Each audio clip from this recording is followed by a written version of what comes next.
Hi praise Lord സഹോദരന്മാരെ. സ്തോത്രം. Lord. ഇന്ന് എന്തെങ്കിലും വിഷയം ചിന്തിക്കാനായിട്ട് കൊണ്ടുവന്നിട്ടുണ്ടോ ആരെങ്കിലും? ആ, ഇന്ന് നമുക്ക് ആ ബെഥസ്ത കുളക്കരയിലെ ആ ഒരു സംഭവത്തെക്കുറിച്ച് ഒന്ന് ചർച്ച ചെയ്താലോ. അതായത് അവിടെ ഒരു ദൂതൻ വരുന്ന ഒരു കാര്യം പറയുന്നുണ്ടല്ലോ. അതാത് സമയത്ത് ഒരു ദൂതൻ വന്നിട്ട് കുളം കലക്കുന്നതിനെ കുറിച്ച് പറയുന്നുണ്ട്. എന്നിട്ട് അവിടെ കുളത്തിലിറങ്ങി, അങ്ങനെ കുളം കലക്കിയിട്ട് അവിടെ ആദ്യം ഇറങ്ങുന്ന ആൾക്ക് സൗഖ്യം പ്രാപിക്കുന്ന ഒരു കാര്യം പറയുന്നുണ്ടല്ലോ. അതെന്താണ് അതിൻ്റെ മർമ്മം, അങ്ങനത്തെ കാര്യങ്ങൾ? ദൈവം നമ്മെ സഹായിക്കട്ടെ. അക്കാര്യത്തെക്കുറിച്ചുള്ള ചിന്തയിൽ നമുക്കായിരിക്കാം.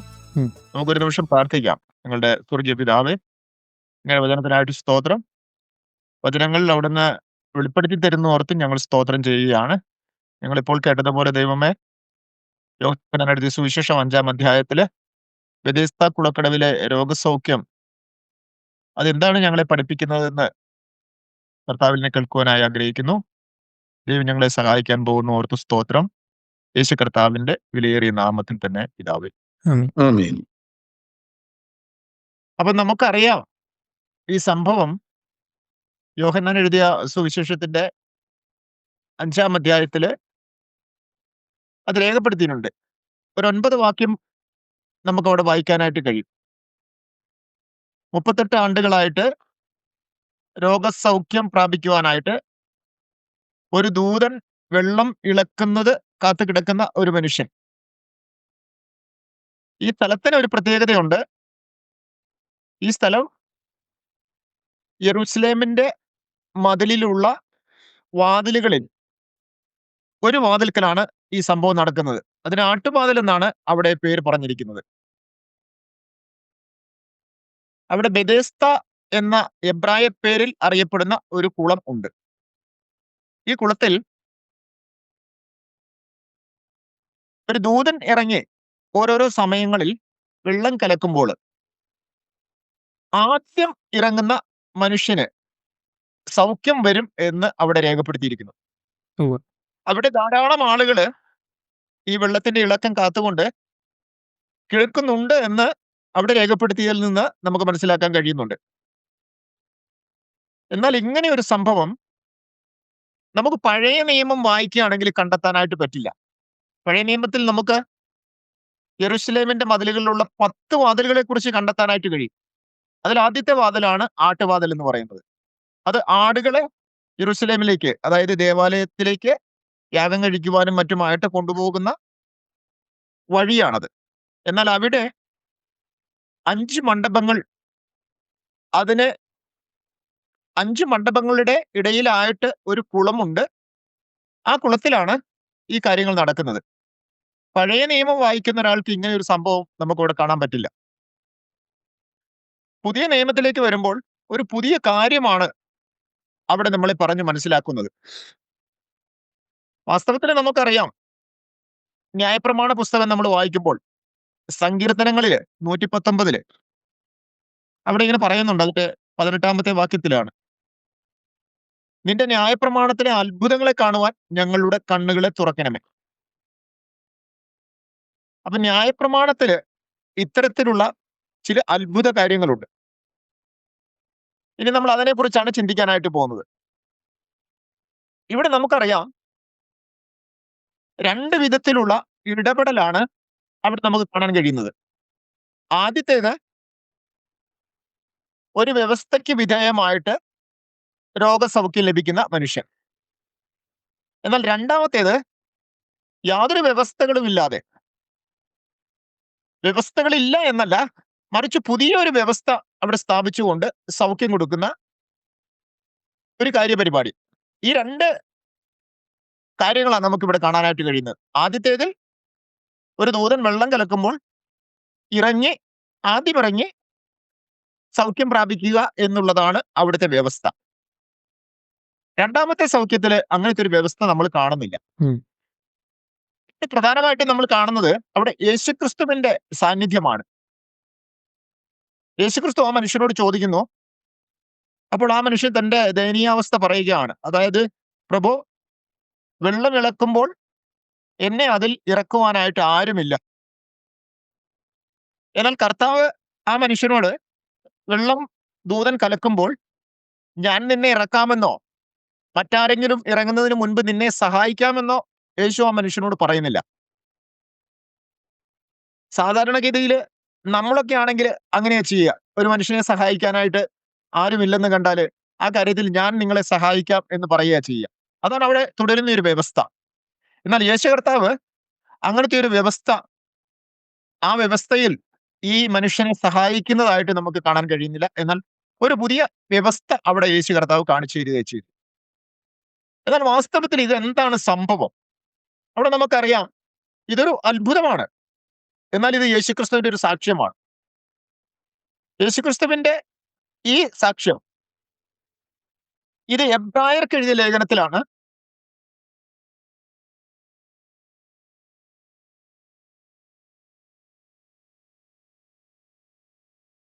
യേശുക്രിസ്തുവിന്റെ ഈ സാക്ഷ്യത്തെക്കുറിച്ച് അതിന്റെ വ്യാഖ്യാനം എബ്രായർക്ക് എഴുതിയ ലേഖനം 10-ാം അധ്യായത്തിന്റെ 7 മുതൽ 14 വരെയുള്ള വാക്യങ്ങൾ നമ്മൾ വായിക്കുമ്പോൾ മനസ്സിലാക്കാനായിട്ട് പറ്റും. നമുക്കറിയാമല്ലോ, സുവിശേഷത്തിന്റെ വ്യാഖ്യാനങ്ങളാണ് ഈ ലേഖനങ്ങൾ എന്ന് പറയുന്നത്. ഇവിടെ എബ്രായർക്ക് എഴുതിയ ലേഖനം പ്രത്യേകിച്ചും യഹൂദ സംവിധാനം, അല്ലെങ്കിൽ യഹൂദർക്ക് ദൈവം കൊടുത്തിരുന്ന ന്യായപ്രമാണ വ്യവസ്ഥയുടെ ഒരു വിശദീകരണമാണ് അവിടെ കാണാനായിട്ട് കഴിയുക. അവിടെ പറയുന്നുണ്ട്, സർവാംഗ ഹോമങ്ങളിലും ഹോമയാഗങ്ങളിലും നീ പ്രസാദിച്ചില്ല, എന്നാൽ ഇതാ ഒരു ശരീരം നീ എനിക്കായിട്ട് ഒരുക്കിയിരിക്കുന്നു. നിന്റെ ഇഷ്ടം ചെയ്യുവാനായിട്ട് ഞാൻ വരുന്നു എന്ന് പറഞ്ഞുകൊണ്ട് രണ്ടാമത്തേതിനെ സ്ഥാപിക്കാനായിട്ട് ഒന്നാമത്തേതിനെ നീക്കിക്കളയുന്നു എന്നാണ് അവിടെ നമുക്ക് മനസ്സിലാക്കാനായിട്ട് പറ്റുന്നത്. എന്നാൽ അപ്പൊ എന്റെ പ്രിയ സഹോദരന്മാരോട് ഞാനൊരു ചോദ്യം ചോദിക്കട്ടെ. എന്താണ് ഒന്നാമത്തേത്? എന്താണ് രണ്ടാമത്തേത്?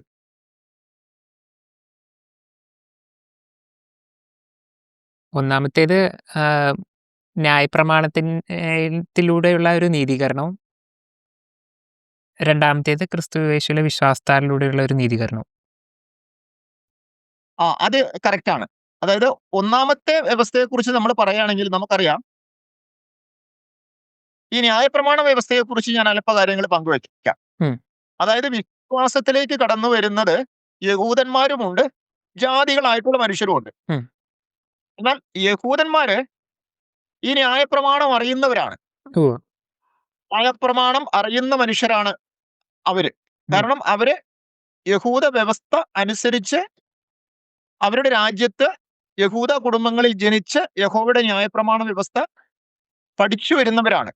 അവർക്കത് പഠിപ്പിൽ മാത്രമേ അവർക്ക് അവരുടെ മതപ്രകാരമുള്ള ഒരു ജീവിതമുള്ളൂ. അതുകൊണ്ട് എല്ലാ യഹൂദനും ന്യായപ്രമാണം എന്താണെന്ന് പഠിച്ചിരിക്കും. എന്നാൽ വിശ്വാസത്തിലേക്ക് കടന്നു വരുന്ന ജാതികളായിട്ടുള്ള മനുഷ്യരുണ്ട്.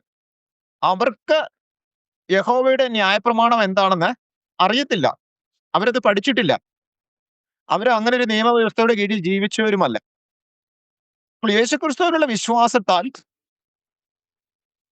ഇവര് കടന്നു വരുമ്പോൾ, വിശ്വാസത്തിലേക്ക് കടന്നു വരുമ്പോൾ, ദൈവത്തിന്റെ രക്ഷാകര പദ്ധതിയിലേക്ക് കടന്നു വരുമ്പോൾ ന്യായപ്രമാണത്തെക്കുറിച്ച് അറിവുള്ളവരായിരിക്കണമെന്നാണ് ഈ ലേഖനങ്ങളൊക്കെ രേഖപ്പെടുത്തിയിട്ടുള്ള അപ്പോസ്തലൻ പൗലോസ് നമ്മളോട് പറയുന്നത്. സഭകൾക്ക് എഴുതിയ ലേഖനങ്ങളില്, റോമർക്ക് എഴുതിയ ലേഖനം നമ്മൾ വായിക്കുമ്പോൾ 7-ാം അധ്യായത്തിൽ അതിന്റെ 1 മുതലുള്ള വാക്യങ്ങൾ വായിക്കുമ്പോൾ സാധാരണ മനുഷ്യബുദ്ധിക്ക് മനസ്സിലാകാത്ത ചില കാര്യങ്ങളാണ് അവിടെ രേഖപ്പെടുത്തിയിട്ടുള്ളത്. ഭാര്യാഭർത്തൃ ബന്ധത്തെക്കുറിച്ച് പറയുന്നു, നിയമവ്യവസ്ഥയ്ക്ക് മനുഷ്യരുടെ മുകളിലുള്ള അധികാരത്തെക്കുറിച്ച് പറയുന്നു, ഭർത്താവ് മരിച്ചു കഴിയുമ്പോൾ ഭാര്യ സ്വതന്ത്രയാകുന്നതിനെ കുറിച്ച് പറയുന്നു, മനുഷ്യൻ ദൈവത്തിനായി ജീവിക്കേണ്ടത് എങ്ങനെയാണെന്ന് പറയുന്നു.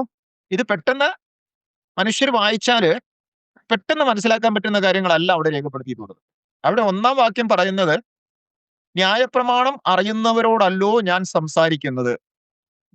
അപ്പൊ നമുക്കറിയാം, റോമയിലെ സഭകളില് വിശ്വാസികളായിട്ട് കടന്നു വന്നവരിൽ യഹൂദരുമുണ്ട്, അതിലധികമായിട്ട് ജാതികളായിട്ടുള്ള മനുഷ്യരുമുണ്ട്. അപ്പൊ എല്ലാവരും ന്യായപ്രമാണത്തെക്കുറിച്ച് ബോധമുള്ളവരായിരിക്കണമെന്ന് പൗലോസ് ആ കാര്യത്തിൽ ഒരു നിർബന്ധമുണ്ട്. കാരണം ന്യായപ്രമാണത്തെക്കുറിച്ച് പഠിച്ചെങ്കിലേ ഈ യേശുക്രിസ്തുവിന്റെ പ്രവൃത്തികളെ കുറിച്ച് മനസ്സിലാക്കാനായിട്ട് പറ്റുള്ളൂ. കാരണം ജാതികളായിട്ടുള്ള മനുഷ്യർക്ക് ഇങ്ങനെ ഒരു പാപപരിഹാര സംവിധാനമൊന്നും അവർക്കില്ല. എന്നാൽ ദൈവം കൃത്യമായ ഒരു നിയമം കൊടുത്തുകൊണ്ട് ആ നിയമം ലംഘിക്കുന്ന മനുഷ്യർക്ക് ചില യാഗവഴിപാടുകൾ അർപ്പിച്ചാൽ, അതായത് നമുക്കവിടെ വായിക്കുമ്പോൾ മനസ്സിലാക്കാൻ പറ്റും, മൃഗങ്ങളെയും മറ്റും യാഗമർപ്പിച്ചുകൊണ്ട് പാപപരിഹാരം നേടുന്നതിന് കഴിയുമെന്ന് അവിടെ രേഖപ്പെടുത്തിയിട്ടുണ്ട്. ഈ പാപപരിഹാരം നടത്തുന്നതിന് ഒരു പ്രത്യേക ജനവിഭാഗത്തെ, അതായത് ലേവി ഗോത്രത്തിൽ അഹറോന്റെ മക്കളായിട്ടുള്ളവർക്ക് അതിനു വേണ്ടിയിട്ടുള്ള പൗരോഹിത്യത്തിലേക്ക് കടന്നു വരാമെന്നും അവർ പുരോഹിതന്മാരായിട്ട് അഭിഷേകം ചെയ്യപ്പെട്ടിരിക്കണമെന്നുമുള്ള ഒരു നിയമം ഈ ന്യായപ്രമാണ വ്യവസ്ഥയിൽ എഴുതിയിരിക്കുന്നത് കാണാൻ പറ്റും. അപ്പൊ ഈ ന്യായപ്രമാണ വ്യവസ്ഥയിൽ ഉള്ള കാര്യം മൊത്തമായിട്ട് നമ്മൾ ചിന്തിക്കുകയാണെങ്കിൽ പാപപരിഹാരമാണ് ബൈബിളിന്റെ ലക്ഷ്യം. രണ്ട് വിധത്തിലുള്ള പാപപരിഹാരം നമുക്ക് ബൈബിളിൽ കാണാൻ പറ്റും.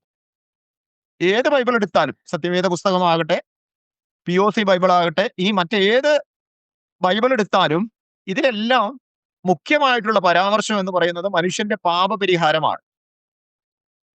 പഴയ നിയമത്തിലെ പാപപരിഹാരം എന്ന് പറയുന്നത് നമുക്കറിയാം, യാഗവഴിപാടുകൾ അർപ്പിച്ചുകൊണ്ടുള്ള ഒന്നായിരുന്നു. അത് ലേവ്യ പുസ്തകം വായിക്കുമ്പോൾ നമുക്ക് മനസ്സിലാക്കാൻ പറ്റും ഏത് വിധത്തിലാണ് പുരോഹിതന്മാർ ആ ശുശ്രൂഷ നിർവഹിച്ചിരുന്നത്. എന്നാൽ പുതിയ നിയമത്തിലേക്ക് നമ്മൾ വരുമ്പോൾ ആ അപ്രകാരമുള്ള ഒരു യാഗവഴിപാടിൽ നിന്ന് വ്യത്യസ്തമായി ഒരു പുതിയ തരത്തിലുള്ള നീതീകരണം യേശു കർത്താവ് കൊണ്ടുവരുന്നതായിട്ട് നമുക്ക് കാണാൻ കഴിയും. അപ്പോൾ ഞാൻ ന്യായപ്രമാണത്തെ കുറിച്ച് പറഞ്ഞു. ഈ ന്യായപ്രമാണത്തിന് രണ്ട് ഭാഗങ്ങളുണ്ട്. രണ്ട് ഭാഗങ്ങൾ എന്ന് പറയുന്നത്, ഒരു ഭാഗം നിയമങ്ങളാണ്. രണ്ടാമത്തേതിൽ നിയമം തന്നെയാണ്, അത് യാഗവഴിപാടുകൾ അർപ്പിക്കേണ്ടതിനുള്ളൊരു നിയമമാണ്. ഒന്നാമത്തെ ഭാഗത്തിൽ നിയമങ്ങൾ അനുസരിച്ച് മനുഷ്യർ ഭൂമിയിൽ ജീവിക്കുവാൻ ദൈവം മനുഷ്യരോട് നിർദ്ദേശിക്കുന്നു. അപ്പോൾ ഈ നിയമങ്ങൾ അനുസരിച്ച് മനുഷ്യർക്ക് ജീവിക്കാൻ പറ്റുന്നില്ലെങ്കിലോ, അങ്ങനെയുള്ള മനുഷ്യർക്ക് വേണ്ടിയിട്ട് അവർ ചെയ്ത കുറ്റത്തിൽ നിന്ന് അവർക്കൊരു ക്ഷമ ലഭിക്കേണ്ടതിന് യാഗവഴിപാടുകൾ അർപ്പിച്ചുകൊണ്ട് പാപക്ഷമ നേടാമെന്നുള്ളതാണ് ആ ന്യായപ്രമാണ വ്യവസ്ഥയുടെ രണ്ടാം ഭാഗം നിഷ്കർഷിക്കുന്നത്. അപ്പോൾ അപ്രകാരമുള്ള പാപപരിഹാര സംവിധാനം നിലനിൽക്കുമ്പോഴാണ് യേശു കർത്താവ് വന്നിട്ട് മറ്റൊരു രീതിയിലുള്ള പാപപരിഹാരം ഘോഷിക്കുന്നത്. ഈ രണ്ടാമത്തെ വ്യവസ്ഥയാണ് യേശു കർത്താവ് സ്ഥാപിക്കുന്നത്. അത് സ്ഥാപിക്കുന്നതിന് വേണ്ടിയിട്ടാണ് നമ്മൾ നേരത്തെ എബ്രായർക്ക് എഴുതിയ ലേഖനത്തിൽ പറഞ്ഞതുപോലെ ഒന്നാമത്തെ വ്യവസ്ഥ നീക്കിക്കളയുന്നത്. ഒന്നാമത്തെ വ്യവസ്ഥ എന്ന് പറയുമ്പോൾ ന്യായപ്രമാണത്തെ നീക്കിക്കളഞ്ഞു എന്നല്ല ഇതിന്റെ അർത്ഥം. ന്യായപ്രമാണ വ്യവസ്ഥയിൽ മനുഷ്യർക്ക് ജീവിക്കുവാൻ ആവശ്യമായിട്ടുള്ള ധാരാളം നിയമങ്ങളുണ്ട്. ആ നിയമങ്ങളൊന്നും യേശു കർത്താവ് നീക്കിയില്ല. മറിച്ച് പാപപരിഹാരത്തിന് വേണ്ടിയിട്ടുള്ള നിയമ സംവിധാനം, അതായത് പുരോഹിതന്മാർ ഉൾപ്പെട്ടുകൊണ്ട് മൃഗങ്ങളെയും മറ്റും വഴിപാട് കഴിക്കുന്ന, യാഗമർപ്പിക്കുന്ന ആ ഒരു സംവിധാനം യേശു കർത്താവ് നീക്കിക്കളഞ്ഞു. അങ്ങനെ ഒന്നാമത്തേതിനെ നീക്കിക്കളഞ്ഞുകൊണ്ട് രണ്ടാമത്തേതിനെ സ്ഥാപിക്കുന്ന യേശു ക്രിസ്തുവിനെ നമുക്ക് ഈ കുളക്കടവിൽ കാണാൻ പറ്റും. അപ്പോൾ എന്താണ് അവിടെ നമുക്ക് മനസ്സിലാക്കാൻ കഴിയുന്നത്? യേശു കർത്താവ് അവിടെ ആ സൗഖ്യ ശുശ്രൂഷ നൽകിയതിനു ശേഷം ആ കുളക്കടവിൽ പിന്നീട് ഈ ദൂതൻ വന്ന് വെള്ളം കലക്കിയിട്ട് സൗഖ്യം പ്രാപിക്കുക എന്ന് പറയുന്ന ഒരു സംവിധാനം ഇല്ലാതെ ആയിപ്പോയി എന്ന് നമുക്ക് മനസ്സിലാക്കാൻ പറ്റും. അപ്പോൾ ഈ നാം കടന്നു പോകുന്നത് അതെന്ത് സംവിധാനമാണെന്ന് മനസ്സിലാക്കുന്നതിന് വേണ്ടിയിട്ടാണ്. നമുക്കറിയാം, മനുഷ്യൻ ഒരു ജീവനുള്ള ദേഹിയായി അല്ലെങ്കിൽ ഒരു ആത്മാവായി ശരീരത്തിൽ ജീവിക്കുന്ന രീതിയിലാണ് സൃഷ്ടിക്കപ്പെട്ടിട്ടുള്ളത്. സൃഷ്ടിക്കപ്പെട്ട് കുറെ കാലത്തേക്ക് അവന്റെ ജീവിതം, അവന്റെ ശരീരം ഇത് രണ്ടും ശുദ്ധിയുള്ളതായിരുന്നു. അവന്റെ ശരീരത്തില് ഒരു മാലിന്യം ഉണ്ടായിരുന്നില്ല. അവനങ്ങനെ ഏദൻ തോട്ടത്തിൽ ദൈവം ഇഷ്ടം ചെയ്തുകൊണ്ട് ജീവിച്ചു. അത് എത്ര കാലം ജീവിച്ചു എന്ന് നമുക്കറിയില്ല. എന്നാൽ സാത്താൻ അവിടെ ഇടപെടുകയും ദൈവം അവരോട് തിന്നരുതെന്ന് കൽപ്പിച്ചിരുന്ന വൃക്ഷത്തിന്റെ ഫലം തിന്നുന്നതിലേക്ക് അവരെ നയിക്കുകയും ചെയ്തു. അതെങ്ങനെയാണ് സംഭവിക്കുന്നത്? അവർക്ക് തിന്നരുതെന്ന് പറയുന്ന ഒരു നിയമം ഉണ്ടായിരുന്നു. എന്നാൽ സാത്താൻ ഹവ്വയിലൂടെ നിരന്തരമായി ഇടപെട്ടത് നിമിത്തം ആ പഴത്തെക്കുറിച്ച് ഒരു കാഴ്ചപ്പാട് ഹവ്വയുടെ ഉള്ളിൽ ഉണ്ടാക്കിയെടുക്കുവാനായിട്ട് സാത്താന് കഴിയും. ആ കാഴ്ചപ്പാട് ഇങ്ങനെയായിരുന്നു: അത് കാണാൻ നല്ലതാണ്, തിന്നാൻ രുചികരമാണ്, ജ്ഞാനം പ്രാപിക്കാൻ കാമ്യമെന്ന് കണ്ട് അത് പറിച്ചു തിന്ന് തന്റെ ഭർത്താവിനും കൊടുത്തു, ഭർത്താവും കഴിച്ചു. അങ്ങനെ ശുദ്ധനായി ജീവിച്ചിരുന്ന ആദാം ഹവ്വ ദമ്പതികൾ മലിനരാക്കപ്പെട്ടു. അവർ മലിനരായിട്ട് മാറി എന്ന് പറഞ്ഞാൽ പാപം വസിക്കുന്ന പാപികളായിട്ട് മാറി എന്നാണ് തിരുവചനം നമുക്ക് മനസ്സിലാക്കി തരുന്നത്. അന്നാളത്രയും, അതായത് ഈ നിയമം ലംഘിക്കുന്നത് വരെയും അവരെ ജീവനുള്ള ദേഹികളായിരുന്നു. എന്നാൽ നിയമം ലംഘിച്ചതിന് ശേഷം അവർ ജഡമായി മാറ്റപ്പെട്ടു എന്നാണ് തിരുവചനം നമ്മളെ പഠിപ്പിക്കുന്നത്. അങ്ങനെ ജഡമായി മാറ്റപ്പെട്ടതിന്റെ ഒരു സൂചന നമുക്ക് ഈ കുളക്കടവുമായിട്ട് ബന്ധപ്പെട്ട് കാണാൻ കഴിയും. ഇനി നമുക്ക് ഈ ജഡമായി മാറ്റപ്പെട്ട മനുഷ്യനിൽ പാപം വസിക്കുന്നത് കൊണ്ട് യഹോവയായ ദൈവം മോശയിലൂടെ ജീവിത നിയമങ്ങൾ അവർക്ക് കൊടുക്കുന്നതായിട്ട് നമുക്ക് അറിയാനായിട്ട് കഴിയും. ദൈവം കൊടുത്തിട്ടുള്ള ഈ നിയമവ്യവസ്ഥയുടെ പേര് യഹോവയുടെ തികവുള്ള ന്യായപ്രമാണം എന്നാണ്. ദൈവം നിയമം കൊടുക്കുമ്പോൾ ദൈവം പറഞ്ഞിട്ടുള്ളത്, നിങ്ങൾ കനാൻ ദേശത്ത് എത്തിക്കഴിയുമ്പോൾ ഞാൻ നിങ്ങളോട് കൽപ്പിച്ചിട്ടുള്ള നിയമങ്ങൾ അനുസരിച്ച് നിങ്ങൾ ജീവിക്കണം. അവിടെ ഒരു നടപ്പുണ്ട്, അതനുസരിച്ച് ജീവിക്കരുത്. നിങ്ങൾ മിസ്രയീം ദേശത്ത് നടന്ന പോലെ നടക്കരുത്. ഞാൻ നിങ്ങളോട് കൽപ്പിക്കുന്ന വചനങ്ങൾ അനുസരിച്ച് ജീവിക്കണം എന്ന് പറയുന്നുണ്ട്. തുടർന്ന് വായിക്കുമ്പോൾ നമുക്ക് കാണാൻ കഴിയും, അങ്ങനെ നിയമം അനുസരിച്ച് ജീവിക്കത്തക്ക വിധത്തിൽ ഈ മനുഷ്യരുടെ ഹൃദയങ്ങളെ ദൈവം പരിച്ഛേദന ചെയ്യുമെന്നും ദൈവം അവിടെ പറഞ്ഞിട്ടുണ്ട്. എന്നാൽ ദൈവം കൊടുത്ത ഈ നിയമത്തിന്റെ ലക്ഷ്യം പൂർണ്ണമായിട്ട് ഇവരത് അനുസരിച്ച് ജീവിക്കുക എന്നുള്ളതായിരുന്നില്ല. മനുഷ്യരെ സംബന്ധിച്ചിട്ടുള്ള ദൈവത്തിന്റെ പദ്ധതി അത് അനേക വർഷങ്ങൾ നീണ്ടു കിടക്കുന്ന ഒന്നാണ്. അതിനിടയിലുള്ള ഒരു കാലഘട്ടത്തിലാണ് ദൈവം ഈ നിയമങ്ങൾ കൊടുക്കുന്നത്. അങ്ങനെ നിയമങ്ങൾ ലഭിച്ച ഈ മനുഷ്യർക്ക് അത് പാലിക്കാൻ പറ്റാത്ത ഒരു ശാരീരിക അവസ്ഥയാണ് ഉള്ളതെന്ന് ദൈവത്തിന് അറിയാം. അതുകൊണ്ടാണ് ആ കാര്യത്തെക്കുറിച്ച് പുതിയ നിയമം നമുക്ക് വെളിപ്പെടുത്തി തരുമ്പോൾ ന്യായപ്രമാണത്തിന്റെ പ്രവൃത്തികളാൽ, അതായത് അങ്ങനെയുള്ള മനുഷ്യര്, പാപം വസിക്കുന്ന മനുഷ്യര് പാപം ചെയ്യുമ്പോൾ അവര് ന്യായപ്രമാണം അനുശാസിക്കുന്ന വഴിപാടുകൾ ചെയ്യുമായിരുന്നു. പൗലോസ് പറയുന്നു, ന്യായപ്രമാണത്തിന്റെ പ്രവൃത്തികളാൽ ഒരു ജഡവും ദൈവസന്നിധിയിൽ നീതീകരിക്കപ്പെടുകയില്ല.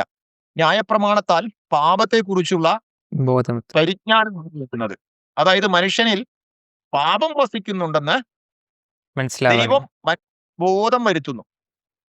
ഇനി നമുക്ക് കുളക്കടവിലേക്ക് പോകാം. ഇങ്ങനെ മലിനനാക്കപ്പെട്ട മനുഷ്യന്റെ ഉള്ളിലാണ് ദൈവം ശുദ്ധീകരണത്തിനുള്ള നിയമവും വെച്ചിരിക്കുന്നത്, അല്ലേ? ഉം. അതായത് മലിനനാക്കപ്പെട്ട മനുഷ്യന്റെ ഉള്ളിൽ ശുദ്ധീകരണത്തിനുള്ള നിയമവും ദൈവം വെച്ചിരിക്കുന്നു. ഈ ശുദ്ധീകരണ നിയമത്തിലാണ് ഈ മനുഷ്യൻ എന്ന് പറയുന്ന ആത്മാവ് ആശ്രയിക്കുന്നത്. അവൻ പാപം ചെയ്യുമ്പോഴൊക്കെയും അവന്റെ ബുദ്ധിയിലുള്ള യഹോവയുടെ നിയമം പറയുന്നതനുസരിച്ച് ആ മനുഷ്യൻ പോയിട്ട് യാഗവഴിപാട് കഴിച്ചിട്ട് സുഖം പ്രാപിക്കും. എന്ന് പറഞ്ഞാൽ വ്യവസ്ഥാപിതമായ ഒരു നീതീകരണം അല്ലെങ്കിൽ പാവശുദ്ധീകരണം. ഇതാണ് കുളക്കടവിലും നടക്കുന്നത്. അതായത് ഒരു ദൂതൻ ഇറങ്ങി വെള്ളം കലക്കും എന്ന് പറയുമ്പോൾ നമുക്കറിയാം, കലക്കുക എന്ന് പറയുന്നത് ദൂതൻ ചെയ്യുന്ന അത്ര നല്ലൊരു പരിപാടിയല്ല. കാരണം കലക്കം ഉണ്ടാക്കുന്നിടത്തൊക്കെ ഉള്ളത് മറ്റൊരാത്മാവാണെന്ന് നമുക്കറിയാം. ഉം. അറിയാം. അപ്പൊ കലക്കുന്നത് ഇവിടെ നമ്മൾക്ക് ദൈവത്തിന്റെ ഒരു ഇഷ്ടദൂതനല്ല, മറിച്ച് മനുഷ്യനെ പാപത്തിൽ വീഴ്ത്തിയ സാത്താന്റെ ഒരു ദൂതനാണെന്ന് നമുക്ക് മനസ്സിലാക്കാൻ പറ്റും, അല്ലെങ്കിൽ സാത്താനാണെന്ന് മനസ്സിലാക്കാൻ പറ്റും. അതെന്താണ് കാണിക്കുന്നത്? അതായത് മനുഷ്യജഡം മലിനമാക്കപ്പെട്ടിട്ടുള്ളത് സാത്താനാലാണ്. അപ്പൊ ഇത് വീണ്ടും നമുക്ക് കാണിച്ചു തരുന്നതിനാണ് അവിടെ അങ്ങനെ ഒരു അടയാളം യേശു കർത്താവ് കൊണ്ടിരുന്നത്. അപ്പൊ ഇങ്ങനെ മലിനമാക്കപ്പെട്ട കുളത്തിൽ, അതായത് മനുഷ്യജഡത്തിൽ നിയമം വെച്ചിട്ടുണ്ട്. അതേ കുളത്തിൽ ഇറങ്ങിയിട്ടാണ് ആത്മാവ് സൗഖ്യം പ്രാപിക്കാനായിട്ട് മുങ്ങുന്നത്. അപ്പൊ നമുക്കറിയാം, ഇനിയിപ്പം വെള്ളത്തെ നമുക്ക് മലിനമാക്കപ്പെട്ട ജഡത്തോട് ഉപമിക്കാൻ പറ്റുമോ എന്ന് ചോദിച്ചാല് അങ്ങനെ പറ്റും. സദൃശ്യവാക്യങ്ങൾ എന്ന് പറയുന്ന പുസ്തകം നമുക്കറിയാം, അതെല്ലാം സാദൃശ്യപ്പെടുത്തി സംസാരിച്ചിട്ടുള്ളതാണ്. അതായത് സത്യവേദത്തിന്റെ വെളിപ്പെടുത്തലിന് വേണ്ടിയിട്ട് യേശു കർത്താവും കണ്ടെത്തിയിട്ടുള്ള ഒരു മാർഗം എന്ന് പറയുന്നത് ഉപമകളിലൂടെ കാര്യങ്ങൾ അറിയിക്കുക എന്നുള്ളതാണ്. നമുക്കറിയാമല്ലോ, അവൻ ഉപമ കൂടാതെ ഒന്നും അറിയിച്ചില്ല. ലോകസ്ഥാപനം മുതൽ ഗൂഢമായിരുന്ന കാര്യങ്ങൾ ഉപമകളിലൂടെ അത്രേ കർത്താവ് അറിയിച്ചത്. മത്തായി എഴുതിയ സുവിശേഷം 13-ാം അധ്യായത്തിൽ നമുക്കത് മനസ്സിലാക്കാൻ പറ്റും. അപ്പോൾ ഇവിടെ എന്താണ് ഉപമ? അതായത് മലിനനാക്കപ്പെട്ട മനുഷ്യന്റെ ഉള്ളിൽ ദൈവം വെച്ചിരിക്കുന്ന നിയമത്തിലൂടെ തന്നെയാണ് ആത്മാവ് സുഖപ്പെടുന്നത്. ഈ വ്യവസ്ഥയാണ് ന്യായപ്രമാണം. അപ്പോൾ നമ്മൾ കാണുന്നത് 5 മനുഷ്യത്വങ്ങളുള്ള ഒരു വ്യവസ്ഥയാണ്.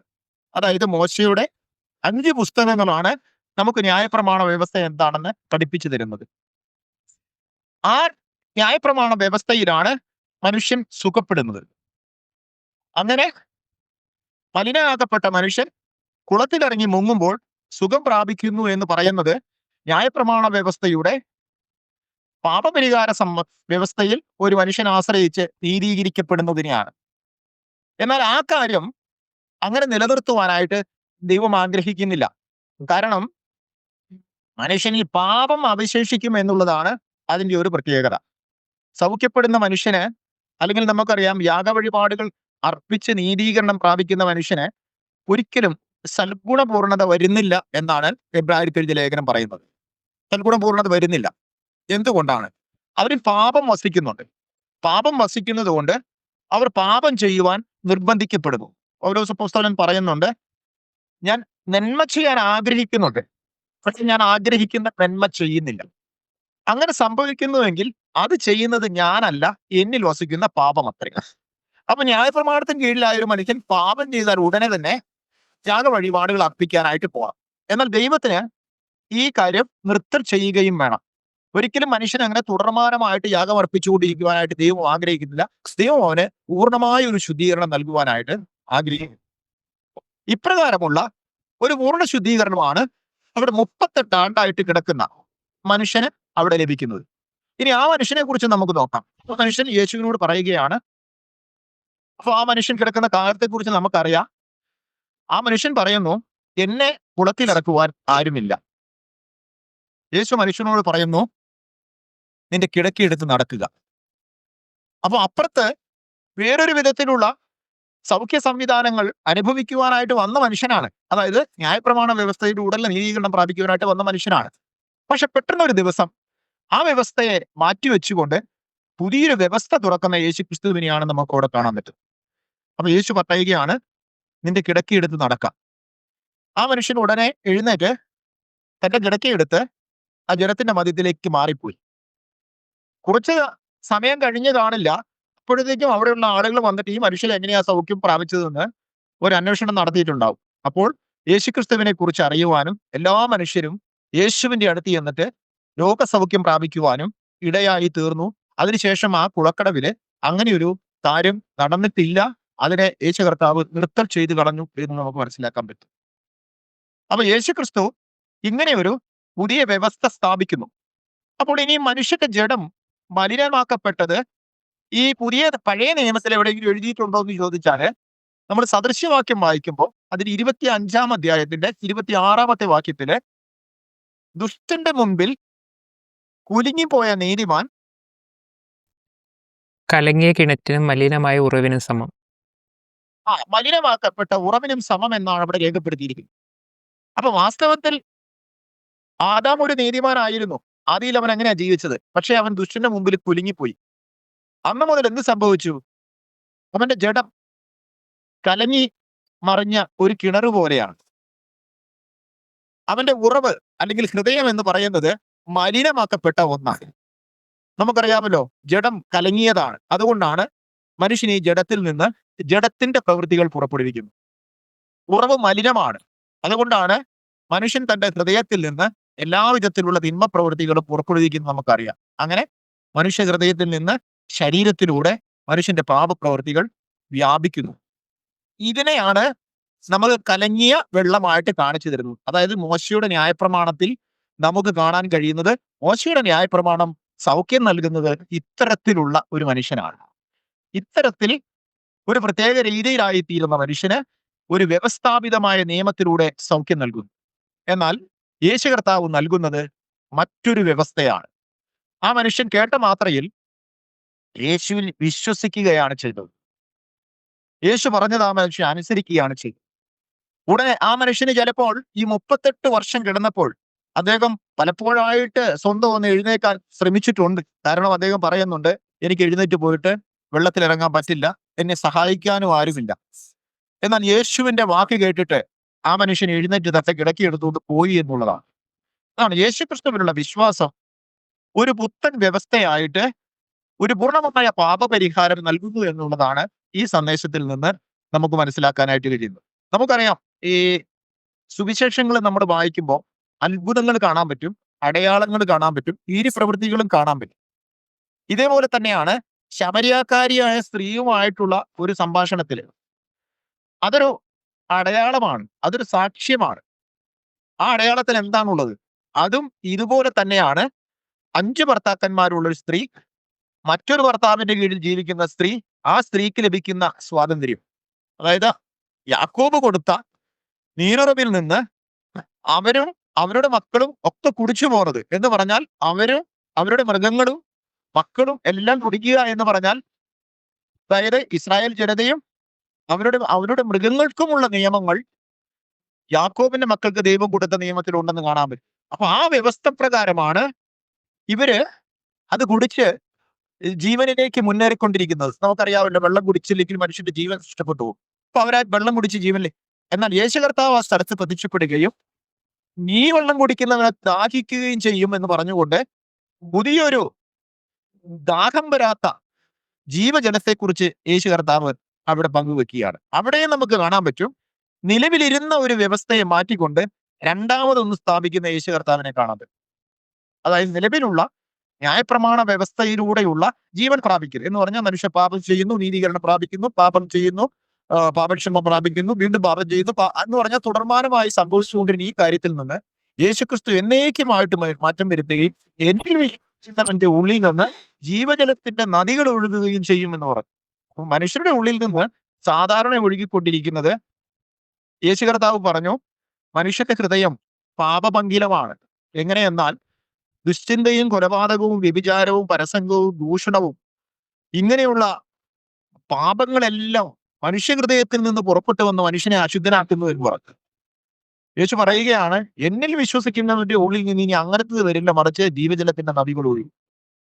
ഇങ്ങനെ ഒരു പുതിയ വ്യവസ്ഥയിലേക്ക് ഈ ശമര്യക്കാരിയുമായിട്ടുള്ള സ്ത്രീയുമായിട്ടുള്ള ബന്ധത്തില് ഒരു പുത്തൻ വ്യവസ്ഥ സ്ഥാപിക്കപ്പെടുന്നത് നമുക്ക് കാണാനായിട്ട് കഴിയും. ഇതുപോലെ നിരവധിയായിട്ടുള്ള അടയാളങ്ങൾ, ചില അടയാളങ്ങളിൽ അത്ഭുതങ്ങൾ ചെയ്യുന്നത് കാണാൻ പറ്റും. ഇനി ശവക്കല്ലറയിൽ ജീവിച്ചിരുന്ന ഒരു മനുഷ്യനെ കുറിച്ച് നമുക്കറിയാം. ചങ്ങലകളാൽ ബന്ധിക്കപ്പെട്ടിട്ട് ചങ്ങല പൊട്ടിച്ചുകൊണ്ട് ജീവിച്ച് മരണത്തിലേക്ക് രക്തം ഒലിപ്പിച്ചുകൊണ്ട് മരണത്തിലേക്ക് പോകുന്ന മനുഷ്യൻ. ആ മനുഷ്യനുമായിട്ടുള്ള ഇടപെടലിലും യേശുക്രിസ്തു ആ മനുഷ്യനെ ശാന്തമാക്കുകയും അവനിൽ ഉണ്ടായിരുന്ന അശുദ്ധാത്മാക്കളെല്ലാം അവരിൽ നിന്ന് പുറപ്പെട്ടു പോവുകയും ചെയ്യുന്നതായിട്ട് നമുക്കറിയാം. അവിടെ നമുക്കറിയാം, ചങ്ങല എന്ന് പറഞ്ഞ് സൂചിപ്പിക്കുന്നത് ന്യായപ്രമാണമാണ്. ന്യായപ്രമാണം മനുഷ്യനെ ബന്ധനത്തിലിടുന്നു. എന്നാൽ മനുഷ്യൻ എന്ത് ചെയ്യുന്നു? ആ ചങ്ങല പൊട്ടിച്ച് അതിന് പുറത്തു പോകും. അതായത് മനുഷ്യർക്ക് നിയമം ഉണ്ടെങ്കിലും മനുഷ്യൻ നിയമത്തിന്റെ ഉള്ളിൽ ജീവിക്കാതെ അത് പൊട്ടിച്ച് പുറത്തു പോകുന്ന ഒരു പ്രവണത മനുഷ്യരിലുണ്ട്. അത് പാപം വസിക്കുന്നത് കൊണ്ടാണ്. അങ്ങനെയുള്ള ഈ പാപത്തെ നീക്കിക്കളഞ്ഞുകൊണ്ട് എന്നേക്കുമായിട്ട് മനുഷ്യർക്ക് പാപത്തിൽ നിന്ന് സ്വാതന്ത്ര്യം നൽകിക്കൊണ്ട്, മനുഷ്യരിൽ സമാധാനം നൽകിക്കൊണ്ട്, മനുഷ്യനെ ശാന്തനാക്കുന്ന, മനുഷ്യന്റെ പാപരോഗം സൗഖ്യപ്പെടുത്തുന്ന ഒരു പ്രവൃത്തിയാണ്, അല്ലെങ്കിൽ ഒരു ശുശ്രൂഷയാണ് യേശുക്രിസ്തുവിന്റെ ഇങ്ങനെയുള്ള ഇടപെടലുകളിൽ നമുക്ക് മനസ്സിലാക്കാനായിട്ട് കഴിയുന്നത്. എന്നാൽ ഈ കാര്യങ്ങള് പ്രസംഗരൂപത്തില് സുവിശേഷം പ്രസംഗിക്കുന്നവരെ അവതരിപ്പിക്കുമ്പോൾ അത് യേശു കർത്താവിന്റെ ഒരു അത്ഭുതമായിട്ട് നമുക്ക് കാണാനായിട്ട് കഴിയുന്നു. അങ്ങനെയല്ലേ യേശു കർത്താവ് കുളക്കടവിൽ വെച്ച് ഒരു രോഗിക്ക് സൗഖ്യം കൊടുത്തു. അതിലുപരിയായിട്ട് നമുക്ക് എന്താ അറിയാവുന്നത്? നമുക്കൊന്നും മനസ്സിലായിട്ടില്ല. ഒരു സൗഖ്യം നൽകുന്നു, അല്ലെങ്കിൽ ഭൂതഗ്രസ്തനായ മനുഷ്യന് സൗഖ്യം നൽകുന്നു. ഇത് പ്രസംഗ വിഷയമാണ്. എന്നാൽ അതിനുള്ള മർമ്മങ്ങൾ, ന്യായപ്രമാണത്തിലെ അത്ഭുതങ്ങൾ കാണുവാൻ നമ്മുടെ കണ്ണുകൾ തുറക്കേണ്ട ആവശ്യമാണ്. ചില ആളുകൾ ഇങ്ങനെ പറയാറുണ്ട്, അതായത് പഴയ നിയമത്തിന്റെ ആവശ്യവും നമുക്കില്ല, യേശു കർത്താവ് പഴയ നിയമമൊക്കെ നീക്കിക്കളഞ്ഞു, നമുക്ക് യേശു കർത്താവിൽ വിശ്വസിച്ച് നിങ്ങൾ തമ്മിൽ സ്നേഹിക്കണം എന്നുള്ള കൽപ്പന മാത്രം നമ്മൾ അനുസരിച്ചാൽ മതി, നാം നിയമത്തിന്റെ ഒന്നും കീഴിലല്ല, നമ്മൾ നിയമത്തിന് കീഴിൽ നിന്ന് ഒഴിവുള്ളവരാണെന്നൊക്കെ ഇങ്ങനെ പറഞ്ഞ് പഠിപ്പിച്ചു വരുന്ന കൂട്ടങ്ങളൊക്കെ ഉണ്ട്. എന്നാൽ ദൈവം യേശുക്രിസ്തുവിലൂടെ ന്യായപ്രമാണത്തിൽ നിന്ന് മനുഷ്യരെ ഒഴിവുള്ളവരാക്കിയിട്ടില്ല. എന്നാൽ അപ്പോസ്തലൻ പൗലോസ് അങ്ങനെ പറയുന്നുമുണ്ട്. അപ്പോസ്തലൻ പൗലോസ് പറയുകയാണ്, ആകയാൽ വിശ്വാസത്താൽ നാം ന്യായപ്രമാണത്തെ ദുർബലമാക്കുകയാണോ ചെയ്യുന്നത്? എന്ന് പറഞ്ഞാൽ അതിന് ശക്തി ഇല്ലാതാക്കുകയാണോ ചെയ്യുന്നത്? അതനുസരിക്കേണ്ട എന്ന് വരുത്തുകയാണോ ചെയ്യുന്നത്? ഒരിക്കലുമല്ല. ന്യായപ്രമാണത്തെ ഉറപ്പിക്കുകയത്രേ ചെയ്യുന്നത്. ഇനി മറ്റൊരിടത്ത് എഴുത്തുകാരൻ പറയുന്നുണ്ട്, ജഡത്തെ അല്ല ആത്മാവിനെ അത്ര അനുസരിച്ച് നടക്കുന്ന നമ്മളിൽ ന്യായപ്രമാണത്തിന്റെ നീതി നിറവേറേണ്ടതിന് തന്നെ. അപ്പൊ യേശു കർത്താവ് അനുസരിച്ച് അല്ലെങ്കിൽ ചെയ്ത് നിവൃത്തിയാക്കിയ ന്യായപ്രമാണത്തിന്റെ നീതി യേശുക്രിസ്തുവിൽ വിശ്വസിക്കുന്നവർക്ക് പുറപ്പെടുവിക്കുവാൻ, അപ്രകാരമുള്ള ഒരു ജീവിതം നയിക്കുവാൻ ബാധ്യതയുണ്ടെന്നുള്ളതാണ് ഈ വിശ്വാസത്തിന്റെ കീഴിലേക്ക് വരുന്ന മനുഷ്യരിൽ നിന്ന് നാം മനസ്സിലാക്കേണ്ടത്. നാമും ദൈവത്തിലുള്ള ക്രിസ്തുവിലുള്ള വിശ്വാസത്തിലേക്ക് കടന്നു വരുമ്പോൾ ദൈവം നമ്മുടെ പാപങ്ങൾ പരിഹരിച്ച് നമ്മെ പുതു സൃഷ്ടിയാക്കി മാറ്റുകയും നമ്മുടെ വിശ്വാസത്തിലൂടെ നമ്മളെ നയിക്കേണ്ടതിന് ദൈവത്തിന്റെ പരിശുദ്ധാത്മാവിനെ നമുക്ക് നൽകിയിരിക്കുകയും ചെയ്യുന്നു എന്നുള്ളതിന് നമുക്ക് എപ്പോഴും ഉറച്ച ബോധ്യം ഉണ്ടായിരിക്കട്ടെ. ആ ഒരു വീണ്ടും ജനനത്തിന്റെ വിശ്വാസ ബോധ്യം ജീവിതത്തിൽ സ്ഥിരതയോടുകൂടി സൂക്ഷിച്ചുകൊണ്ട്, ആരോഗ്യത്തോടുകൂടെ ഈ നിർമ്മലമായ വിശ്വാസം കാത്തു സൂക്ഷിച്ചുകൊണ്ട് സമ്പന്നതയുടെ പ്രവൃത്തികൾ ചെയ്യുവാൻ നാം നിയോഗിക്കപ്പെട്ടിരിക്കുന്നു. നിത്യജീവനായിട്ട് നിയോഗിക്കപ്പെട്ടിട്ടുള്ള എല്ലാ മനുഷ്യരും ഈ രണ്ടാമത്തെ വ്യവസ്ഥ അനുസരിച്ചുകൊണ്ട്, അതായത് പാപപരിഹാരം യേശുക്രിസ്തുവിലൂടെ പൂർണ്ണമായിട്ടും ലഭിച്ചിരിക്കുന്നു എന്നുള്ള വിശ്വാസ ബോധ്യത്തിൽ നിലനിന്നുകൊണ്ട്, ഞാൻ മുൻപ് പറഞ്ഞ ന്യായപ്രമാണത്തിന്റെ ആദ്യ ഭാഗങ്ങളിലെ നീതി പുറപ്പെടുവിച്ചുകൊണ്ടുള്ള ഒരു ജീവിതത്തിനായിട്ട് ദൈവം നമ്മെ നിയമിച്ചിരിക്കുകയാണ്. ഈ കാര്യങ്ങളാണ് നമുക്ക് ബെഥെസ്ദ കുളക്കടവിലെ രോഗസൗഖ്യവുമായിട്ട് നമുക്ക് കാണാൻ കഴിയുന്നത്. വാസ്തവത്തിൽ അത് രോഗസൗഖ്യമല്ല, മറിച്ച് മനുഷ്യന് ലഭിക്കുന്ന പൂർണ്ണമായ പാപരോഗ സൗഖ്യമാണ്.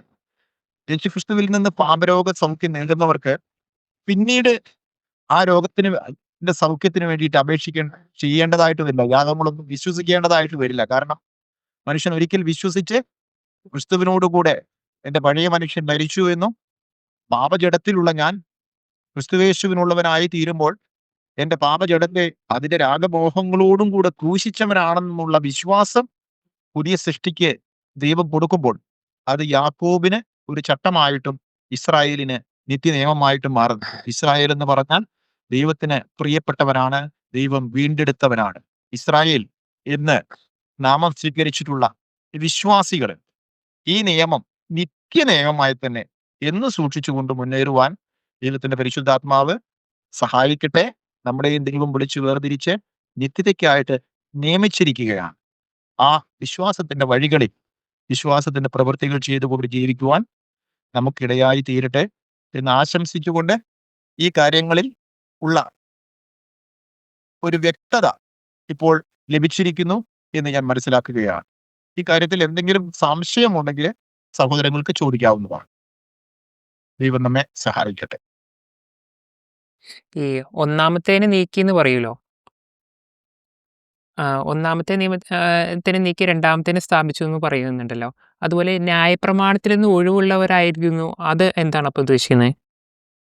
ന്യായപ്രമാണത്തിൽ നിന്ന് നമ്മൾ ഒഴിവുള്ളവരായിരിക്കുന്നു എന്ന് പറയുന്നതിന്റെ കാരണം, ന്യായപ്രമാണം ദൈവം നൽകിയിട്ടുള്ളത് ജഡത്തിൽ ജീവിക്കുന്ന മനുഷ്യർക്കാണ്.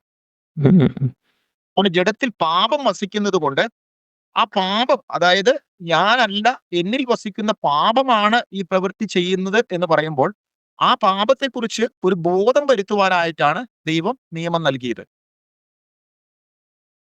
ദൈവത്തിന്റെ ലക്ഷ്യം ഈ നിയമത്തിന്റെ നീതി പുറപ്പെടുവിക്കണമെന്നാണ്. എന്നാൽ പഴയ നിയമത്തിൽ അതിന് പ്രാപ്തരായ മനുഷ്യനെ അല്ല നമുക്ക് കാണാൻ പറ്റും. പുതിയ നിയമത്തിലേക്ക് വരുമ്പോൾ ഇതേ നിയമത്തിന്റെ നീതി പുറപ്പെടുവിക്കുന്നവരായിട്ട് പുതു സൃഷ്ടികൾ മാറുന്നു. അതിന്റെ കാരണം അവർ പാപമോചിതരാകുന്നു എന്നുള്ളതാണ്. അപ്പോൾ നന്മ ചെയ്യുവാൻ അവർ ഇച്ഛിച്ചാൽ അവർക്ക് നന്മ ചെയ്യുവാനായിട്ട് കഴിയും. അവർ നന്മ ചെയ്യാൻ ഇച്ഛിക്കുമ്പോൾ അവരെ കൊണ്ട് തിന്മ ചെയ്യിക്കുന്ന ഒരു പാപം അവരുടെ ഉള്ളിൽ ജീവിച്ചിരിപ്പില്ല. അങ്ങനെ പാപം പോക്കി ദൈവത്തിന് ഭരണം നടത്താൻ കഴിയുന്ന ഒരു രാജ്യമാക്കി ദൈവം നമ്മെ മാറ്റിയിരിക്കുകയാണ്. അതാണ് കർത്താവ് പറയുന്നത് മത്തായിയുടെ സുവിശേഷം 6-ാം അധ്യായത്തില്, നിങ്ങൾ മുമ്പേ അവന്റെ രാജ്യവും നീതിയും അന്വേഷിക്കുക, മറ്റുള്ളതെല്ലാം നിങ്ങൾക്ക് ചേർക്കപ്പെടുന്നതേ നമുക്ക് വിടാം. രാജ്യവും നീതിയും അന്വേഷിക്കുക. അപ്പോൾ അവന്റെ രാജ്യം എന്ന് പറയുന്നത് നമ്മൾ ഈ കാണുന്ന ഈ ഭൂമിയോ അതിലെ കാര്യങ്ങളോ അല്ല, മറിച്ച് മനുഷ്യർ ഓരോരുത്തരും ദൈവത്തിന്റെ രാജ്യമായിട്ട് മാറണം. ദൈവത്തിന് ഭരണം നടത്താൻ തക്ക വിധം. ഇന്നത് സംഭവിച്ചിരിക്കുന്നത് വിശ്വാസത്തിലേക്ക് കടന്നു വരുമ്പോൾ സംഭവിച്ചത് അതാണ്. മറിച്ച് ഈ ലോകരാജ്യത്തിൽ ഒരിടത്തും ദൈവത്തിന്റെ ഭരണമില്ല. അത് ദൈവം പിശാചിന് കൊടുത്തിരിക്കുന്നതാണ്. മുഴുഭൂമിയും ദുഷ്ടന്റെ കയ്യിൽ ഭരമേൽപ്പിക്കപ്പെട്ടിരിക്കുന്നു. എന്നാൽ അങ്ങനെയുള്ള ഭൂമിയിൽ നിന്നാണ് ദൈവം ക്രിസ്തു യേശുവിലൂടെ മനുഷ്യർക്ക് വീണ്ടും ജനനം നൽകിക്കൊണ്ട് ആ മനുഷ്യരെ ദൈവരാജ്യമാക്കി മാറ്റുവാനായിട്ട്, ദൈവം ഭരണം നടത്തുന്ന രാജ്യമാക്കി മാറ്റുവാനായിട്ട് ദൈവം ആഗ്രഹിക്കും. അങ്ങനെ രാജ്യമാക്കി മാറ്റിയിരിക്കുന്നു എന്നാണ് വെളിപ്പാട് പുസ്തകം നമുക്ക് പറയുന്നത്. നിങ്ങളെ തനിക്ക് രാജ്യവും പുരോഹിതന്മാരുമാക്കി നിയമിച്ചിരിക്കുന്നു. എന്താണ് പുരോഹിതൻ? പുരോഹിതൻ യാഗശുശ്രൂഷകൾ അർപ്പിക്കുന്നവനാണ്. ആ ശുശ്രൂഷ ചെയ്യുവാൻ പുതിയ നിയമ വിശ്വാസിക്ക് ബാധ്യതയുണ്ട്. അപ്പോൾ എന്താണ് പുതിയ നിയമ വിശ്വാസി ചെയ്യുന്ന യാഗം? മൃഗങ്ങളെയും മറ്റും അർപ്പിക്കുകയാണ്? അല്ല, മറിച്ച് തന്റെ ശരീരത്തെ ജീവനും വിശുദ്ധിയുമുള്ള യാഗമായിട്ട് തന്റെ ജീവിത മേഖലകളിൽ സമർപ്പിച്ചുകൊണ്ട് ഭക്തൻ മുന്നേറണമെന്നതാണ് ദൈവത്തിന്റെ താല്പര്യം. അപ്പോൾ ന്യായപ്രമാണത്തിൽ നിന്ന് ഒരിക്കലും ഒഴിവുള്ളവരാകുന്നില്ല, മറിച്ച് ജഡത്തിന്റെ മുകളിൽ കർത്തൃത്വം നടത്തുവാൻ നാം ജഡമുള്ളവരല്ല. അപ്പോൾ ന്യായപ്രമാണത്തിൽ നാം ഒഴിവുള്ളവരായിരിക്കും. അപ്പോൾ പിന്നെ ന്യായപ്രമാണത്തിൽ നിന്ന് ഒഴിവുള്ളവരായി നാം ഇവിടെ എങ്ങനെ ജീവിക്കും? നിയമങ്ങളില്ലാതെ ജീവിക്കാൻ നമുക്ക് പറ്റുമോ? ഇല്ല. പറ്റുകയില്ല. അപ്പോൾ നമ്മൾ ജീവിക്കുമ്പോൾ എങ്ങനെ ആയിരിക്കണം നമ്മുടെ ജീവിതം? നമ്മുടെ ജീവിതം അതേ നിയമത്തിന്റെ നീതി പുറപ്പെടുവിക്കുന്ന ഒന്നായിരിക്കും. അതേ നിയമത്തിന്റെ, ദൈവം ഇസ്രായേലിന് കൊടുത്ത നിയമത്തിന്റെ നീതി പുറപ്പെടുവിക്കുന്നവരായിരിക്കണം എന്നാണ് വചനം പറയുന്നത്. അതുകൊണ്ടാണ് ന്യായപ്രമാണത്തെ നമ്മൾ ഉറപ്പിക്കുകയാണ് എന്ന് പറഞ്ഞുകൊണ്ട് ജഡത്തെ അല്ല, കാരണം ജഡത്തെ അനുസരിക്കുകയാണെങ്കിൽ നമുക്ക് നിയമം വേണ്ടി വരും. കാരണം എന്താ? കൊല്ലുക, വ്യഭിചാരം ചെയ്യുക എന്ന് പറയുന്ന കാര്യങ്ങൾ നിയന്ത്രിക്കുവാൻ നിയമത്തിന് വരേണ്ടി വരും. മനുഷ്യനിലേക്ക് നിയമം പറഞ്ഞു കൊടുക്കേണ്ടി വരും. നമുക്കറിയാമല്ലോ, കുഞ്ഞു പ്രായത്തിൽ വളരുമ്പോൾ അങ്ങനെ ചെയ്യരുത് മക്കളെ, അങ്ങനെ ചെയ്യരുത് മക്കളെ പറയുന്നത് എന്തുകൊണ്ടാണ്? അവർ ജഡത്തിൽ ജനിച്ച് ജീവിക്കുന്നവരാണ്. എന്നാൽ വിശ്വാസത്തിലേക്ക് വന്ന ഒരാളോട് അങ്ങനെ നമ്മൾ പറയേണ്ടതായിട്ട് വരില്ല. കാരണം അവര് നിയമത്തിന്റെ നീതി പുറപ്പെടുവിച്ച് മാത്രമേ ജീവിക്കുകയുള്ളൂ. അവർക്ക് നിയമങ്ങൾ ആവശ്യമില്ല. ചുരുക്കം പറഞ്ഞാല് നല്ലവരായി തീരുക. യേശു കർത്താവ് അത് തന്നെയാണ് പറഞ്ഞത്. നല്ലവനാകുവാൻ നിനക്ക് മനസ്സുണ്ടോ? നല്ലവനാവുക. നല്ലവനായാൽ എന്താ ഗുണം? നല്ലവനായാൽ നിയമത്തിന്റെ ആവശ്യം വരില്ല. നല്ലവനല്ലെങ്കിലോ നിയമത്തെ കൊണ്ട് ഉപകാരമില്ല, പ്രയോജനവും ഉണ്ടാവില്ല. കാരണം നല്ലവരല്ലാത്തവന്റെ ഉള്ളിൽ എന്തുണ്ട്? ഉള്ളിൽ പിശാചുണ്ട്. നല്ലവനാകുകയാണെങ്കിൽ പിശാച് മാറിപ്പോവും. നിയമത്തിന്റെ നീതി പുറപ്പെടുവിക്കാൻ അവന് കഴിയും. അപ്പൊ ദൈവത്തിന്റെ പദ്ധതി ദൈവം ഇങ്ങനെയാണ് ക്രമീകരിച്ചിരിക്കുന്നത്. മനുഷ്യരെ പാപികളായി സൃഷ്ടിക്കുക, അല്ലെങ്കിൽ പാപത്തിൽ അടച്ചുകൊണ്ട് അവർക്ക് ജീവിതം കൊടുത്തുകൊണ്ട് ക്രിസ്തുവിനെ കുറിച്ച് അവരെ കേൾപ്പിച്ചുകൊണ്ട് പാപപരിഹാരത്തിനായിട്ട് ക്രിസ്തുവിൽ ആശ്രയിച്ച് ക്രിസ്തുവിൽ വിശ്വസിച്ച് പാപമോചനം പ്രാപിച്ച് അതിന്റെ അടയാളമായിട്ട് സ്നാനശുശ്രൂഷയ്ക്ക് വിധേയപ്പെട്ടുകൊണ്ട് പരിശുദ്ധാത്മാവിനെ പ്രാപിച്ച് പുത്തൻ മനുഷ്യത്വം, പൂർണ്ണ മനുഷ്യത്വത്തിൽ ജീവിക്കുവാൻ ദൈവം ക്രിസ്തു യേശുവിലൂടെ എല്ലാ മനുഷ്യരെ ക്ഷണിക്കുക. അതിൽ യഹൂദനെന്നോ യവനെന്നോ ഉള്ള വ്യത്യാസമൊന്നുമില്ല. അതിൽ യവനെന്നോ യഹൂദനെന്നോ വ്യത്യാസമില്ലാതെ സുവിശേഷം മനുഷ്യരെ പാപത്തിൽ നിന്ന് രക്ഷിക്കുന്ന ശക്തിയായിട്ട് ഇന്ന് ഭൂമിയിൽ പ്രസംഗിക്കപ്പെടുന്നു. അതിലാണ് ദൈവം നീതി കാണിച്ചു തരുന്നത്. അതിൽ ദൈവത്തിന്റെ നീതി വിശ്വാസം ഹേതുവായും വിശ്വാസത്തിനായി കൊണ്ടും വെളിപ്പെട്ടു വരുന്നു.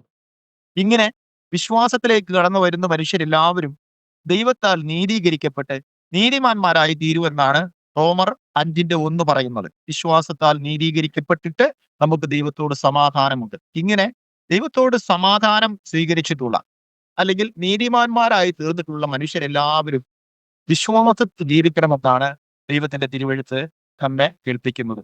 എന്റെ നീതിമാൻ വിശ്വാസത്താൽ ജീവിക്കും എന്ന് പറഞ്ഞുകൊണ്ട് വിശ്വാസത്തിൽ ജീവിക്കുവാൻ വീണ്ടെടുക്കപ്പെട്ട മനുഷ്യരെ ദൈവം ഉത്സാഹിപ്പിക്കുന്നു തന്റെ പരിശുദ്ധാത്മാവിലൂടെ. നമുക്കും ഇത് തന്നെയാണ് ലഭിച്ചിരിക്കുന്നത്. നമുക്കും വിശ്വാസത്തിൽ ജീവിക്കാം. അതുപോലെ തന്നെ ഈ 38 വർഷമായിട്ട് കുളക്കരയിൽ കിടക്കുന്ന ആൾക്ക് ആദ്യം ഇറങ്ങാൻ പറ്റുന്നില്ലല്ലോ. അദ്ദേഹം ക്രിസ്തു വരുമ്പോഴാണല്ലോ ഒരു സൗഖ്യം പ്രാപിക്കുന്നത്. പക്ഷെ ആദ്യം ഇറങ്ങുന്ന മനുഷ്യരെ കുറിച്ച് പറയുന്നുണ്ടല്ലോ. കുളം കലക്കുമ്പോൾ ആദ്യം ഇറങ്ങുന്ന മനുഷ്യരെ കുറിച്ച്. അതെന്താണ് അപ്പോൾ ഉദ്ദേശിക്കുന്നത്? അവരെന്താണ് ഉദ്ദേശിക്കുന്നത്?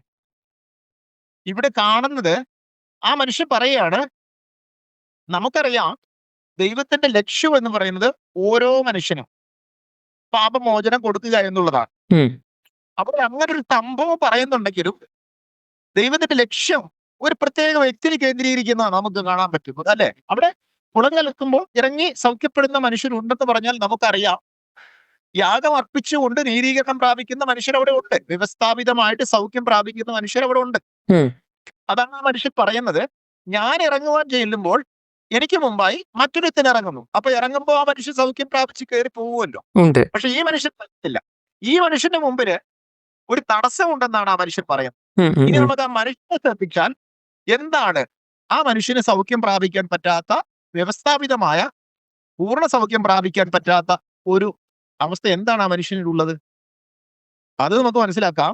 മനുഷ്യന് നീതീകരണം പ്രാപിക്കുവാൻ തടസ്സമായി നിൽക്കുന്നത് മനുഷ്യന്റെ പാപമാണ്.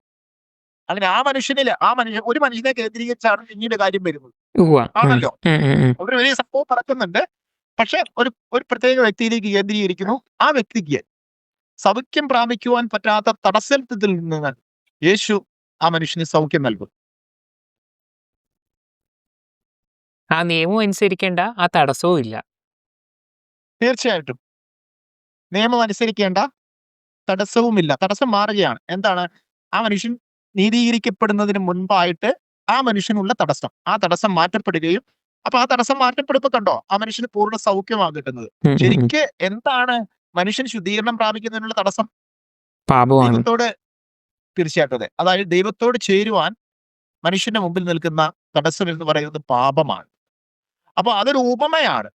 ആ ഉപമയിലൂടെ മൊത്തമായിട്ട് യേശു കർത്താവ് കാണിച്ചു തരുന്നത്, അതായത് വ്യവസ്ഥാപിതമായ ഒരു നിയമ വ്യവസ്ഥയെ, അല്ലെങ്കിൽ വ്യവസ്ഥാപിതമായ ഒരു നിയമത്തിന് കീഴിലൂടെയുള്ള രോഗസൗഖ്യത്തെ മാറ്റിക്കളഞ്ഞുകൊണ്ട് പുതിയതൊന്ന് യേശുക്രിസ്തു സ്ഥാപിക്കുന്നു. ശരിയല്ലേ? ഉം, ഉം, ഉം.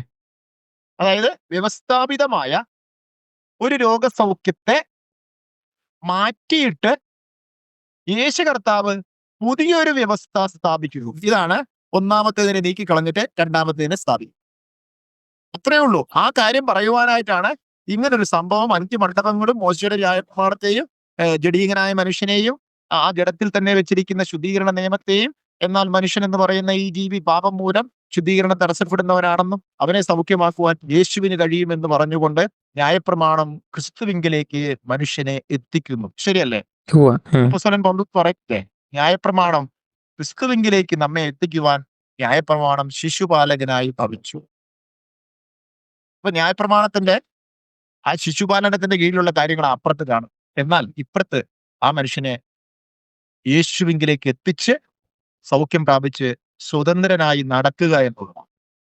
അപ്പൊ ഒന്നാമത്തെ വ്യവസ്ഥയ്ക്ക് മാറ്റം വരുത്തിക്കൊണ്ട് രണ്ടാമത് പുതിയൊരു വ്യവസ്ഥ സ്ഥാപിച്ചുകൊണ്ട് യേശു കർത്താവ് മനുഷ്യനെ ദൈവസന്നിധിയിലേക്ക് അടുപ്പിക്കുന്നതായിട്ടാണ് നമുക്ക് കാണാൻ പറ്റും. ഇപ്പൊ ആ സൗഖ്യം കിട്ടിയ മനുഷ്യന് പിന്നീട് എന്ത് ചെയ്യാം? ആ മനുഷ്യന് ആ വാതിൽ കടന്ന്, അതായത് ആണ്ടുവാതിൽ കടന്ന് ദേവാലയത്തിലേക്ക് പോകുവാനുള്ള, ദൈവത്തെ നമസ്കരിക്കുവാനുള്ള എല്ലാ സ്വാതന്ത്ര്യവുമാണ് യേശു ആ മനുഷ്യന് കൊടുത്തത്. അപ്പൊ ഇങ്ങനെയുള്ള ആളുകൾക്ക് ഈ ദേവാലയത്തിൽ പോകാൻ പറ്റില്ല എന്നുള്ളത് നമുക്കറിയാമല്ലോ, ഇല്ലേ? ഉവ്വ. ഉം. ഇത്തരത്തിലുള്ള രോഗം ബാധിച്ചിട്ടുള്ള ആളുകൾക്കൊന്നും യഹോവയുടെ സന്നിധിയിൽ പ്രവേശിക്കാൻ പറ്റില്ല. ഉവ്വ. ഉം. ഇതിൽ നിന്ന് അവരെന്ത് ചെയ്യണം? സൗഖ്യപ്പെടണം. അപ്പൊ വാസ്തവത്തിൽ ഈ മനുഷ്യന് എന്ത് പറ്റി? ഈ മനുഷ്യന് സൗഖ്യം കിട്ടി. ഈ മനുഷ്യന് ദൈവസന്നിധിയിൽ ചെന്ന് ദൈവത്തെ ആരാധിക്കുന്നതിനുള്ള എല്ലാ തടസ്സങ്ങളും മാറിയിരിക്കുകയാണ്. അത് തന്നെയാണ് മനുഷ്യരുടെ തടസ്സം മാറ്റി അതിവിശുദ്ധ സ്ഥലത്തേക്ക് പ്രവേശിക്കുവാനുള്ള സ്വാതന്ത്ര്യം ദൈവ ക്രിസ്തുവേശുവിലൂടെ നമുക്ക് നൽകിയിരിക്കുന്നു. ഈ വിശ്വാസത്തിൽ നമുക്ക് നിലനിന്നുകൊണ്ട് ജീവിക്കാം. നമ്മയും ദൈവം വിളിച്ച് വേർതിരിച്ചിരിക്കുന്നു, നിത്യതയ്ക്കായിട്ട് നിയമിച്ചിരിക്കുന്നു.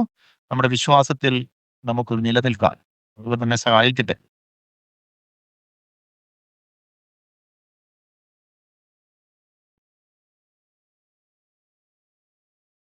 നമ്മുടെ സഹോദരന് എന്തെങ്കിലും ചോദിക്കാനുണ്ടോ? ഇല്ല. ഞാൻ കേൾക്കായിരുന്നു. ഓക്കെ. ഇത് നമ്മള് അധികം ചർച്ചകളിലൊന്നും കേൾക്കുന്ന ഒരു സന്ദേശം അല്ല. കാരണം ഈ എബ്രായർക്കെഴുതിയ ലേഖനം എന്ന് പറയുന്നത് അങ്ങനെ അങ്ങോട്ട് മനസ്സിലാക്കാൻ പറ്റുന്ന ഒരു കാര്യവുമാണ്. ആ ലേഖനം നമ്മൾ വായിക്കുന്നു എന്നുള്ളതല്ലാതെ നമ്മൾ ചിന്തിച്ചിട്ടുണ്ടോ എന്താണ് ഒന്നാമത്തേത് മാറ്റിയത്, എന്താണ് രണ്ടാമത്തേത് സ്ഥാപിച്ചതെന്നൊക്കെ? പലരും പറയുക പഴയ നിയമത്തെ മാറ്റി പുതിയ നിയമത്തെ സ്ഥാപിച്ചെന്നാണ്. പഴയ നിയമത്തിന്റെ നീതീകരണ വ്യവസ്ഥകൾ മാറ്റിക്കൊണ്ട് പുത്തനൊന്ന് സ്ഥാപിക്കുകയാണ്. എന്നാൽ നിയമം അതേപോലെ തന്നെ നിലനിൽക്കുകയും ആ നിയമത്തിന്റെ നീതി പുറപ്പെടുവിക്കുവാൻ ദൈവമക്കൾ ശക്തിയുള്ളവരായി തീരുകയും ചെയ്യും. ഇതാണ് യേശു കർത്താവിന്റെ സന്ദേശം. ദൈവം നമ്മളിൽ നിന്ന് ആഗ്രഹിക്കുന്നത് ഈ പാപം ചെയ്തിട്ട് ദൈവത്തോട് ഏറ്റുപറഞ്ഞ് നിരപ്പ് പ്രാപിച്ച് അങ്ങനെ പാപം ചെയ്യുക, നീതീകരണം പ്രാപിക്കുക എന്ന് പറയുന്ന ഒരു രീതിയാണോ ദൈവം ആഗ്രഹിക്കുന്നത്? അല്ല. ഒരിക്കലുമല്ല. നാം ദൈവത്തിനായി ജീവിക്കേണ്ടതിന് ന്യായപ്രമാണത്താൽ ന്യായപ്രമാണ സംബന്ധമായി മരിച്ചവരാണ്. ഇനി ജീവിക്കുന്നവർ മരിച്ചിട്ട് ഉയർത്തെഴുന്നേറ്റവരായ ക്രിസ്തുവിന് വേണ്ടിയിട്ട് അങ്ങനെ ജീവിക്കണം. എങ്ങനെ? ജഡത്തിൽ കഷ്ടം അനുഭവിച്ചവൻ ജഡത്തിൽ ശേഷിച്ചിരിക്കും കാലം ഇനി മനുഷ്യരുടെ മോഹങ്ങൾക്കല്ല ദൈവത്തിന്റെ ഇഷ്ടത്തിനത്ര ജീവിക്കേണ്ടതിന് പാപം വിട്ടൊഴിഞ്ഞിരിക്കുന്നു. അപ്പൊ മനുഷ്യരുടെ മോഹങ്ങൾക്കല്ല, ദൈവത്തിന്റെ ഇഷ്ടത്തിനെതിരെ ജീവിക്കേണ്ടതാണ് പാപം വിട്ടൊഴിഞ്ഞത്. അപ്പൊ പാപം വിട്ടൊഴിഞ്ഞത് വീണ്ടും മോഹത്തിൽ ജീവിക്കാനാണോ? ഇല്ല. ഒരിക്കലുമല്ല. ദൈവത്തിന്റെ ഇഷ്ടത്തിന് ജീവിക്കാനാണ് നമ്മൾ ഈ പാപജടത്തെ അതിന്റെ രാഗമോഹങ്ങളോടും കൂടെ നീക്കം ചെയ്തു എന്ന് വിശ്വസിച്ചുകൊണ്ട് ഭൂമിയിൽ ജീവിക്കും. അപ്പോൾ വിശ്വാസമാണ് നമ്മുടെ ജീവിതത്തിൽ ഭവിക്കേണ്ടത്. യേശു കർത്താവും അത് തന്നെ പറഞ്ഞു, നീ വിശ്വസിച്ചതുപോലെ നിനക്ക് ഭവിക്കട്ടെ, നിന്റെ വിശ്വാസം നിന്നെ രക്ഷിച്ചിരിക്കുന്നു.